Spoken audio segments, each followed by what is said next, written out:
My name is Dan Shtob, and I am a master's student in environmental studies who likes to focus on climate change issues and water. I'm also a former real estate lawyer, and I tend to see things through a property and legal rights lens. As a preliminary matter, I'd like to recognize that we are on California land, and I'd also like to recognize the members of the Klamath tribes, both past and present, whose experiences I've been fortunate to share. And I consider that a really great gift as I go forward. This is a story of my own process of discovery with something called the process of termination of federal supervision of the Klamath tribes in 1954. This started in the special collections in the library at the University of Oregon, where I found a bunch of documents that related to this period of time. One of these documents referenced something called the Doctrine of Prior Appropriation for Water. This is a legal doctrine in the American West that says, first in time, first in right. There was a discussion in these documents about how you guarantee that the Klamath tribes have water rights. I found this a little bit strange that the first people would not be considered first in time. That triggered my own curiosity, and I began to dig a little bit deeper.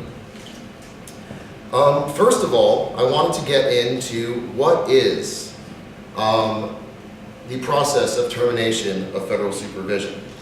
First, it's put very simply, the removal of federal responsibility for a tribe. Importantly, in the water context, this also involves the removal of a tribal treaty and a reservation, right? In the context of the Klamath tribes, there was also a choice made of whether each member of the tribe could withdraw from the tribe for a cash payment and therefore lose their rights to tribal property, at least in a legal sense. This becomes important for water because prior to the end of the reservation, under something called winter's rights, which is a legal doctrine settled in 1908, there were guaranteed rights to water on reservations. As another preliminary matter, I wanted to talk about the potential effects of climate change on water in the Klamath Basin. Due to increased agricultural use through heating, as was just discussed, as well as changes in seasonal rainfall and snowpack, uncertainty and scarcity are predicted in the Klamath Basin. I also want, as we go through our presentation, for everyone to keep in mind that water rights in the modern day are beginning to take more of a human rights tack. This is being done by the UN and various other actors, so please have that inform your thoughts as you listen to what I say today. As I was going forward thinking about this, I began to see an analogy between the uncertainty surrounding the loss of water, the potential loss of water rights in 1954 due to the termination of federal supervision, and the current uncertainty and potential water scarcity that arises from the effects of climate change. As another preliminary matter, I want to introduce the Upper Klamath Basin Comprehensive Agreement, which was entered into earlier this year. Now, I really want to qualify this and say that this is an extremely complex agreement involving a number of signatories and parties, some of whom are listed on this slide. But I want to use it as a frame for the goals of various agreements that exist in the Klamath Basin today. The four co-equal goals of the agreement are the Klamath tribes' economic development, a stable, sustainable basis for agricultural water use, management and restoration of riparian corridors, and ending lawsuits.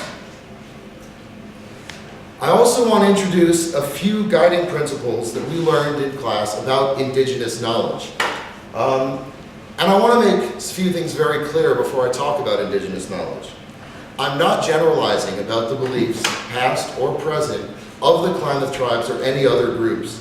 I firmly believe, as we discussed a few minutes ago, that the holders, and not me, are the people who should determine what this knowledge is and how it's used and when it's used. But some general principles from academic literature are its connection of ethics to place and place-based ideas. It's dynamic and adaptive. It's not stuck someplace in the past. And that water can also play a role as a cultural resource. Although there has been a problematic history, as we've discussed, indigenous scholars in recent years have begun to contextualize particular contexts for indigenous knowledge. Some specific contexts are traditional foods, water, and salmon. More generalized contexts include property ownership, environmental stewardship, and decision making. Now note, as you think about this, that these map the 4 goals of the UK BCA, which I'll just call the agreement because that's a rather difficult acronym. Also, modern indigenous scholars have begun to map some guidelines for collaboration in research and between governments. These include sovereignty and self-determination. Now, this includes the things that were discussed before, but also there's an underlying right to influence other groups on a government-to-government basis. There are rules for effective collaboration that can be seen as promoting both positive adaptive strategies to climate change and removing negative adaptive policies, such as old or anachronistic laws. There's also an importance for the localized use of knowledge and ownership of strategies. What this means is that local contexts are important and better than boilerplate one-size-fits-all policies like we used to see coming out of Washington. Now I want to turn to the process of determination of the Klamath tribes itself. I want to go back to the pre-existing condition. Winter's rights under the reservation system preserved rights on a reservation. These were problematic because Winters also has, well, let me forget that for a second. What you see is, as I went through documents in my own learning process about the process of termination of supervision, is that there were severe failures in communication. Some of these were intentional, and some of these were the result of bureaucratic incompetence. A particularly flagrant example was a piece of federal legislation that was introduced to the tribes in one way, and then was swapped out shortly before it was signed by the president without notice to tribal members. A second observation was a complete non-existence of effective collaboration based on a modern standard. Now this has 2 parts. One were the assimilatory and racist assumptions underlying the process of termination of supervision itself, which were really well described in the last panel. The second part was the failure to appreciate the possibility that there existed a component of a relationship between people, land, and water that went beyond purely legal economic rights, right? Another way that the process of termination failed was the failure to use local knowledge, experience and appreciate local conditions. We're going to see in a moment some primary sources that illustrate this, but it really underscored to me why the process of termination of supervision as it related to water rights led to 60 years of conflict, disputes, and lawsuits that hopefully we're only now getting to the end of.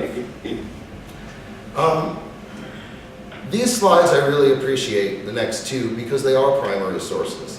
As opposed to academic literature, which I do appreciate, this was my ability, this gave me an ability to listen to the words of people as they were spoken at the time while they were going through these experiences. I'll just give everyone a moment to read this.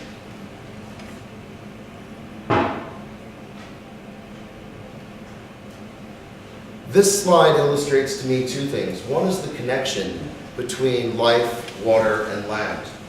The other is the failure of communication.